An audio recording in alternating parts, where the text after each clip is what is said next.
Here Comes the Sun. Easily the most famous Beatles tune not written by John Lennon and Paul McCartney.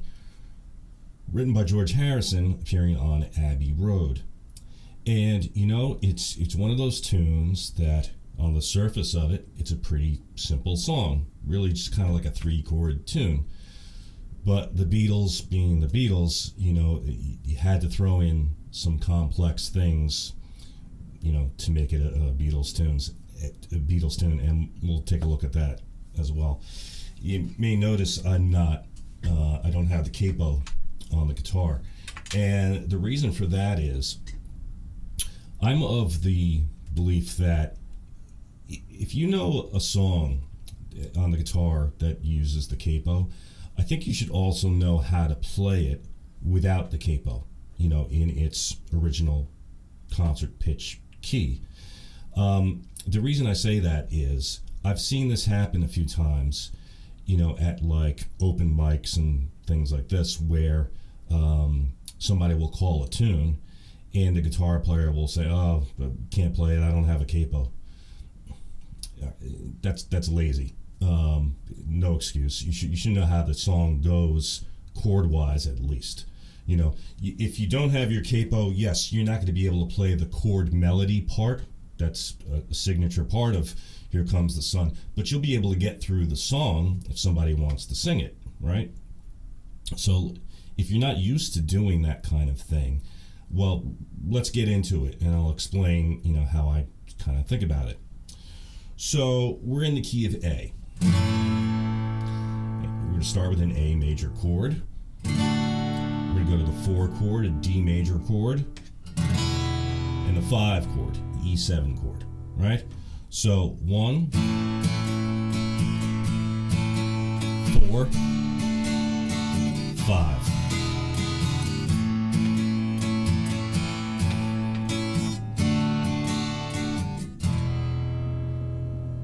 And the vocals come in, all right? So we're going to start with what is actually the chorus of the song, Here Comes the Sun. A, D, B7. That's the 2 dominant 7 chord in the key of A. And that's a fairly common sound, but it doesn't do what you think it might do, which would be like B7, E7, A. It just goes straight from the B7 to the A.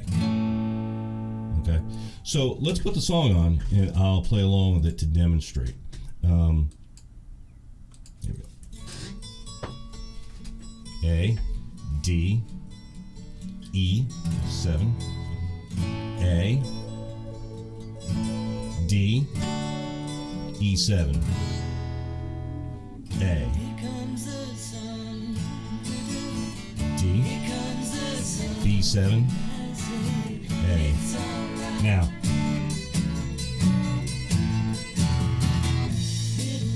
let's talk about that little turnaround. We started on a D chord. Then we're going to go to A chord with a C sharp in the bass. So it's a first inversion.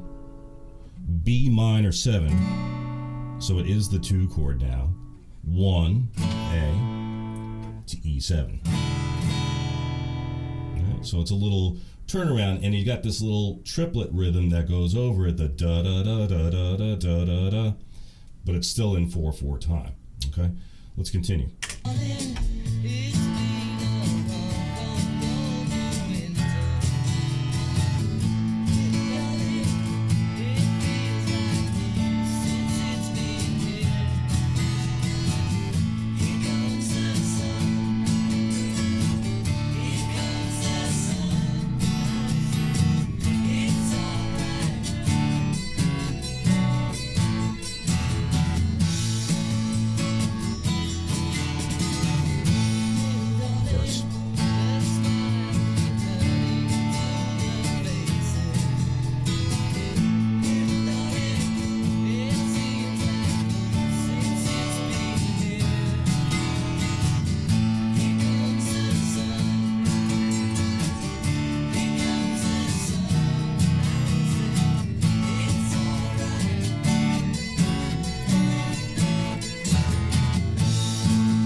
Key change, right?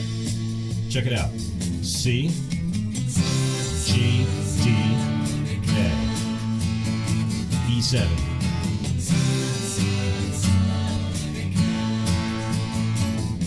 Let's talk about that for a second.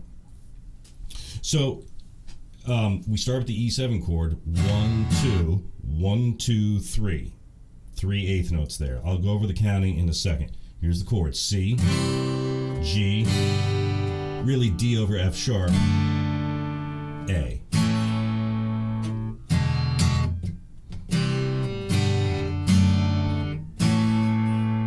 Okay, so counting. We've been in 4/4 time. 1, 2, 3, 4, 1, 2, 3, 4. We're going to do some odd measures, odd metered measures here.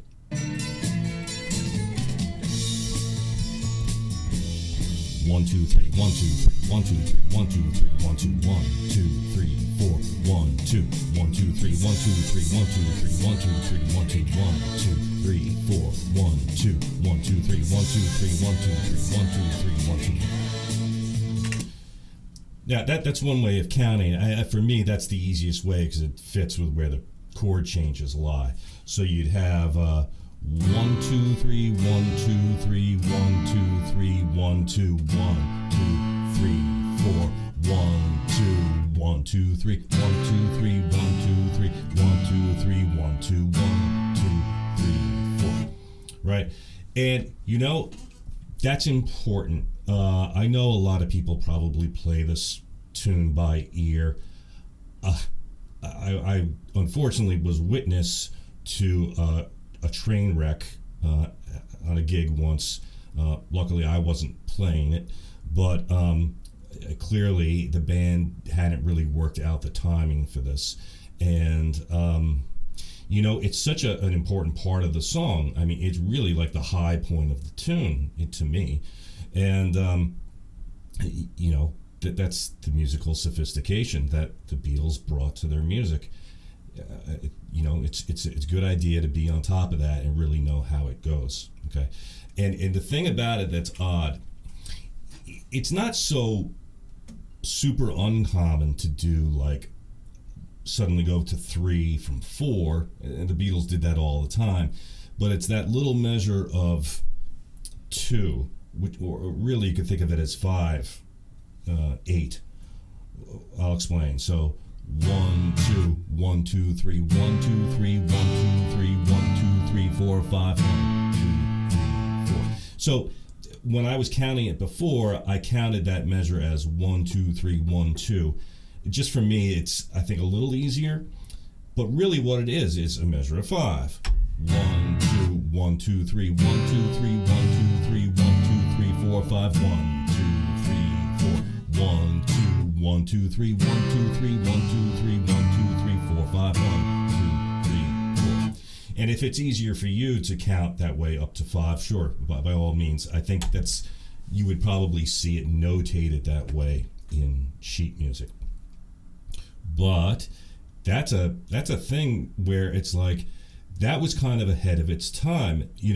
Progressive rock bands in the 70s, like Genesis and Yes and Rush, used those kinds of, juxtaposed time signatures all the time, and they made it sound natural.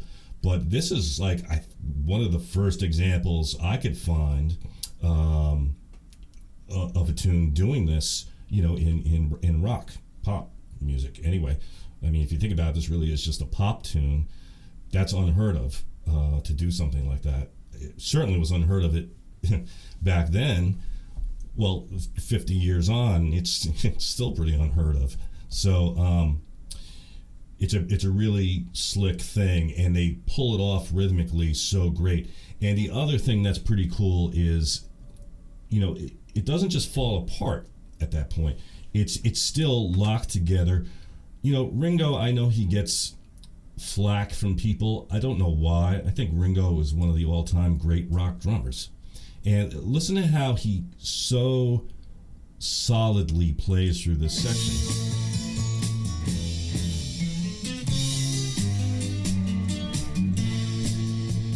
He makes it feel so natural. And then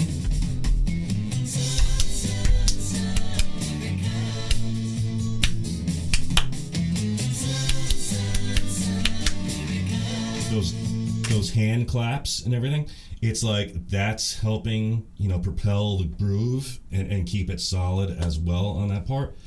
It's like they really they had a way of just always just thinking of everything, like whatever was needed in the song, like they just knew how to do it, and it's great, and it's one of the genius things about them.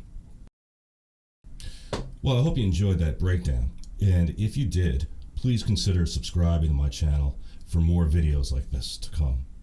And thanks for watching.